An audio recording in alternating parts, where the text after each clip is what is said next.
नमस्कार। राजस्थान, एमपी, छत्तीसगढ़ में आम आदमी पार्टी सभी सीटें हारी, नोटा से भी कम वोट। आम आदमी पार्टी ने मध्य प्रदेश में 66, राजस्थान में 85 और छत्तीसगढ़ में 54 सीटों पर चुनाव लड़ा, लेकिन हर सीट पर उसे हार मिली। पार्टी तीनों राज्यों में किसी में भी 1% वोट हासिल करने में विफल रही, जो नोटा विकल्प से भी कम वोट है। आप नेता जसमीन शाह ने एक्स पर कहा, आज के नतीजे के बाद आम आदमी पार्टी 2 राज्य सरकारों पंजाब और दिल्ली के साथ उत्तर भारत में सबसे बड़ी विपक्षी पार्टी बनकर उभरी है। हालांकि यह दावा करते समय शाह ने यह नहीं बताया कि इन विधानसभा चुनावों में आपका अपना प्रदर्शन और भी निराशाजनक था। पार्टी इन 3 राज्यों में किसी भी एक में भी सीट नहीं जीत पाई और उसे नोटा विकल्प से भी कम वोट मिले। हिंदुस्तान टाइम्स के अनुसार आम आदमी पार्टी यानी कि आप रविवार को मध्य प्रदेश, राजस्थान और छत्तीसगढ़ विधानसभा चुनावों में 205 निर्वाचन क्षेत्रों में उम्मीदवार उतारे थे, जिनमें से कोई भी नहीं जीता।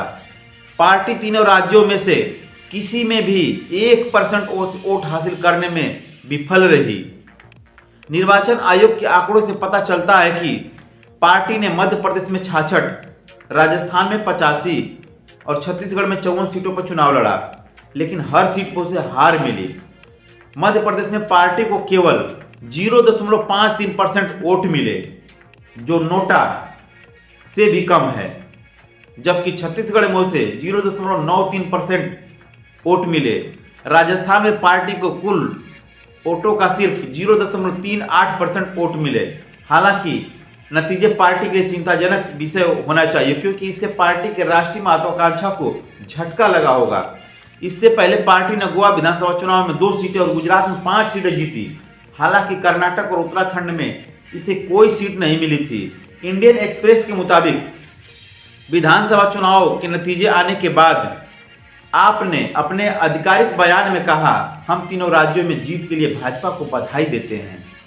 हमें पूरी उम्मीद है कि यह अपने वादे पर खरा उतरेगा और मुख्यमंत्री लाडली बहना आवास योजना के तहत घर उपलब्ध कराएगा। हमें यह भी उम्मीद है कि भाजपा वादे के मुताबिक 450 रुपये में रसोई गैस उपलब्ध कराएगी। हम मांग करते हैं कि पूरे देश के लिए सस्ती LPG उपलब्ध करानी जानी चाहिए और हमें 3 राज्यों तक सीमित नहीं रखा जाना चाहिए। आपने कहा, अगर गठबंधन कायम रहता है और आगे बढ़ता है तो कांग्रेस को 2024 में चुनाव लड़ने वाली सीटों की संख्या से समझौता करना होगा। 3 राज्यों में मिले बहुत कम वोट शेयर का जिक्र किए बिना पार्टी ने कहा कि वह अपने प्रारंभिक चरण में है और यह सुनिश्चित करने के लिए हमारा संदेश सभी तक पहुंचे। इन राज्यों में चुनाव लड़ रही है। द हिंदू की रिपोर्ट के अनुसार आपने कर्नाटक चुनाव में भाजपा को 31 सीटों पर अपनी जमानत गंवानी पड़ी। खुद प्रधानमंत्री नरेंद्र मोदी ने आंध्र प्रदेश में प्रचार किया, लेकिन भाजपा सभी 73 सीटें हार गई और उसे नोटा से भी कम वोट मिले। क्या इससे गुजरात में भाजपा की वोट शेयर पर असर पड़ेगा?